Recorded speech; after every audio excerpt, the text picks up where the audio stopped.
Hello students, welcome back to my Hindi class. बच्चों, आज हम अपना फोर्थ असेसमेंट का पार्ट 14 विश्व पुस्तक मेला पढ़ेंगे।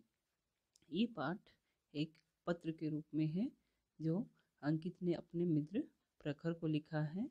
उसने प्रगति मैदान में एक मेला देखा था जो पुस्तकों का मेला था। उसी के बारे में इस पत्र के द्वारा अपने मित्र को बताया है। तो आइए बच्चों, हम भी अपना पाठ पढ़ते हैं और देखते हैं कि क्या लिखा हुआ है। बच्चों, हमारा पाठ 14 विश्व पुस्तक मेला हम पढ़ना शुरू करते हैं।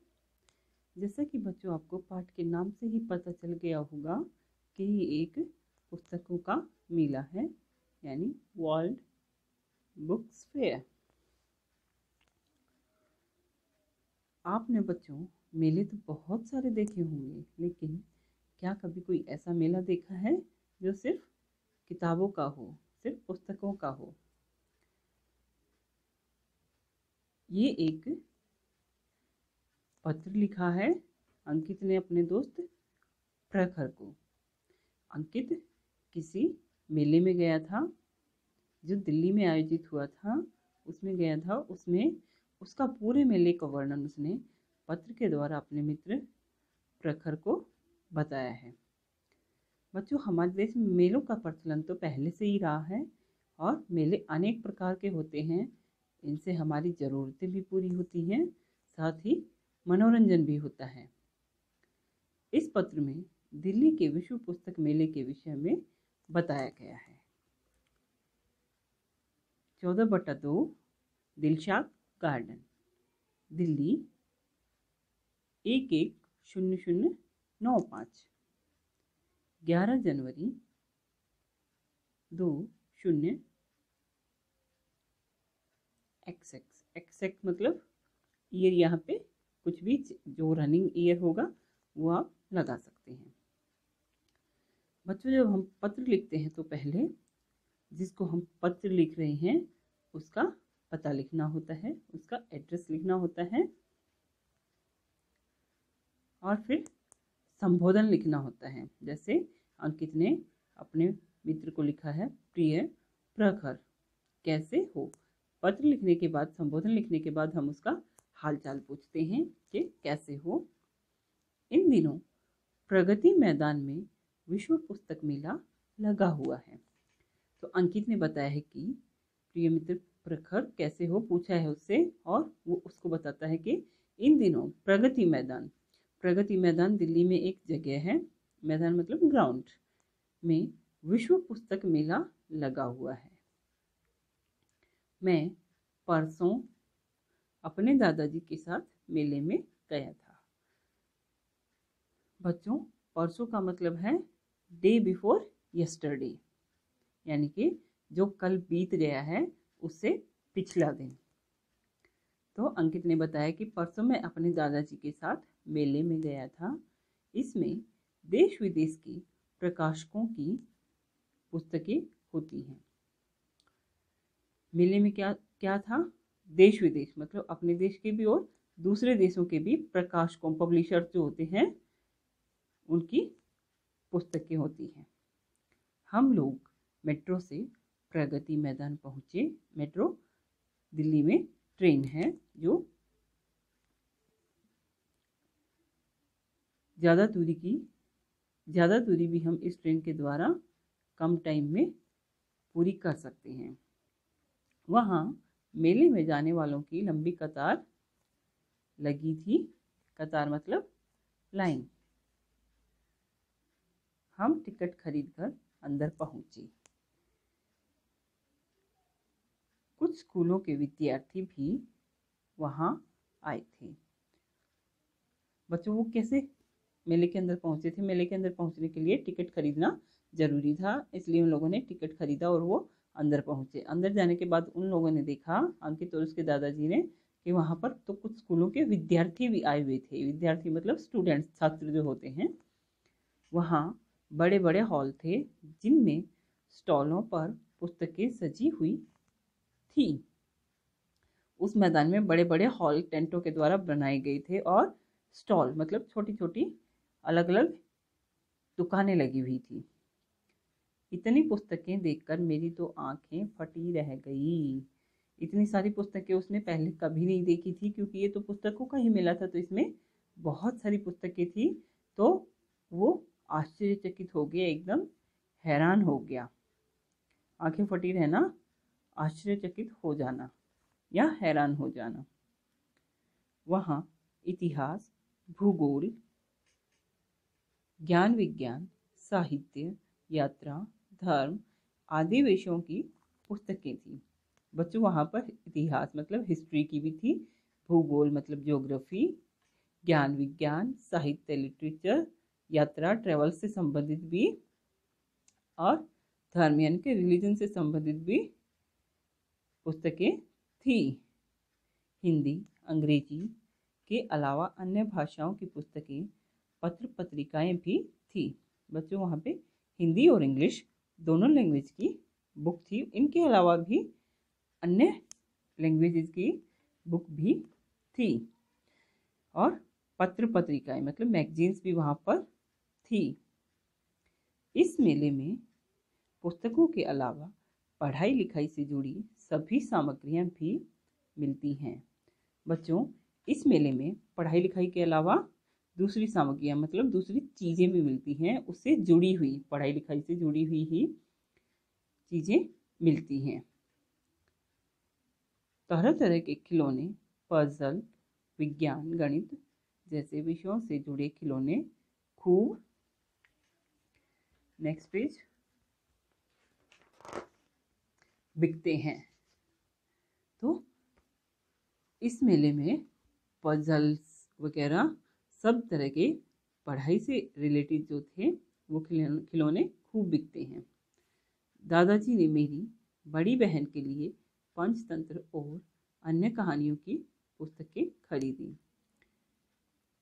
अंकित के दादाजी ने अंकित की बड़ी बहन के लिए पंचतंत्र और अन्य कहानियों की पुस्तकें भी खरीदी। मैंने अपने लिए हिंदी का सचित्र शब्दकोश, ओरिगेमी, कविताओं, कहानियों और सामान्य ज्ञान की कुछ पुस्तकें खरीदी हैं। अंकित ने अपने लिए क्या खरीदा? सचित्र शब्दकोश मतलब पिक्चर डिक्शनरी, ओरिगेमी कविताओं, कहानी और सामान्य ज्ञान मतलब जनरल नॉलेज की भी उसने कुछ बुक्स खरीदी। कविताओं की एक पुस्तक मुझे बहुत अच्छी लगी, उसकी कुछ कविताएं तो मुझे याद भी हो गई हैं। बच्चों, अंकित को कविताओं की एक पुस्तक बहुत अच्छी लगी और उसके कुछ कविताएं भी उसने याद कर ली हैं। दादाजी ने मुझे पजल दिलाए, क्योंकि इनसे हमारा मानसिक विकास होता है। मैंने तुम्हारे लिए भी कुछ ऐसे ही खिलौने और पुस्तकें खरीदी हैं। अंकित के दादाजी ने अंकित को कुछ पजल खिलौने दिलाए। क्या दिलाए? पजल खिलौने। और पजल खिलौने से क्या होता है? इनसे हमारा मानसिक विकास होता है। और अंकित ने प्रखर के लिए भी कुछ ऐसे ही खिलौने और पुस्तकें खरीद ली हैं। पुस्तक विक्रेताओं ने खरीदारों को लुभाने के लिए कुछ योजनाएं बना रखी थी। पुस्तक विक्रेता कौन होते हैं? बुक सेलर, जो वहाँ पे बुक बेच रहे थे, पुस्तकें बेच रहे थे। उन्होंने खरीदारों को, जो मतलब चीज़ें खरीदने के लिए आ रहे थे, बायर थे, उनको लुभाने के लिए मतलब ललचाने के लिए, कुछ अट्रैक्ट करने के लिए कुछ योजनाएं बना रखे थे, कुछ ऐसे प्लान बना रखे थे कि उन्होंने कुछ डिस्काउंट वगैरह दे रखा था। जैसे पुस्तकों के साथ नए वर्ष का कैलेंडर, डायरी, पेन पहले 10 खरीदारों को 100 रुपये की मूल्य की पुस्तकें मुफ्त देना।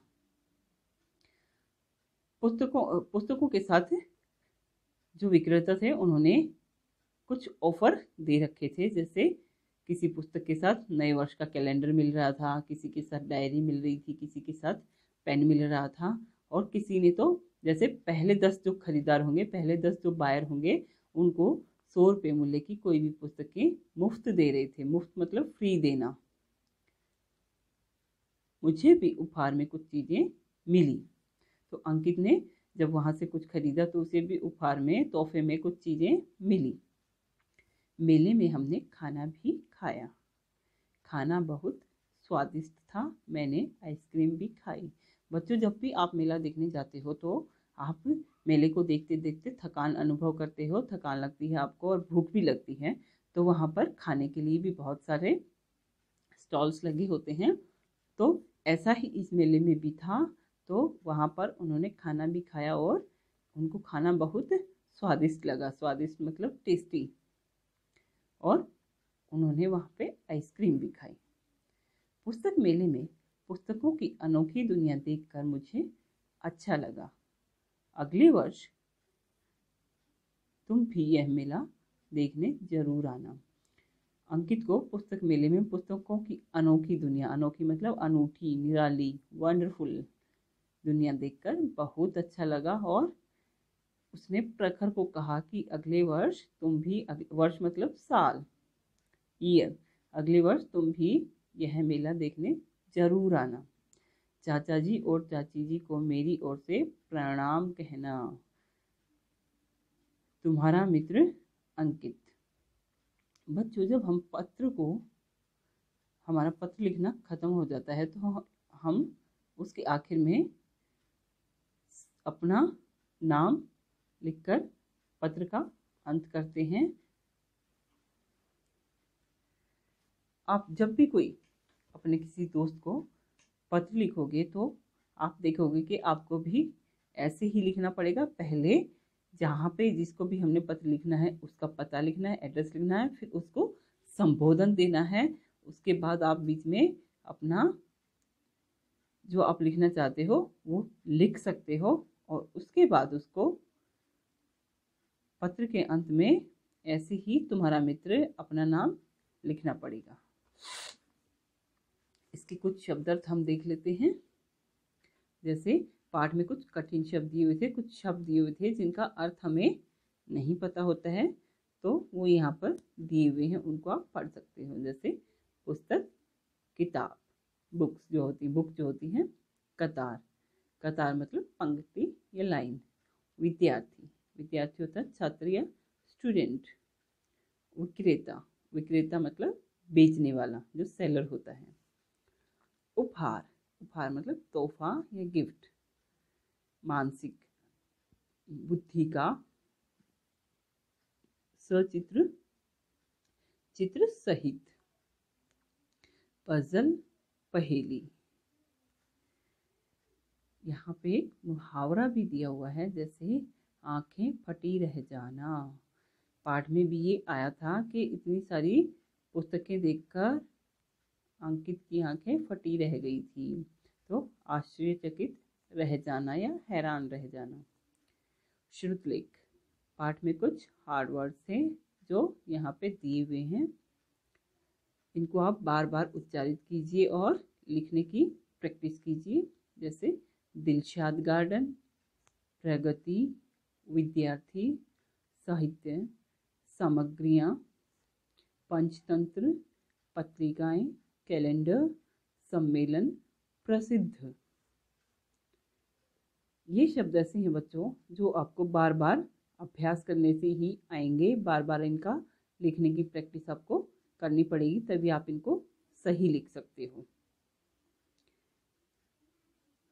अपने अगले वीडियो में मैं आपको इस पाठ का व्याकरण भाग प्रोवाइड करवाऊंगी। तब तक आप इस पाठ को पढ़िए, इसके शब्दार्थ याद कीजिए, श्रुतलेख का प्रैक्टिस कीजिए।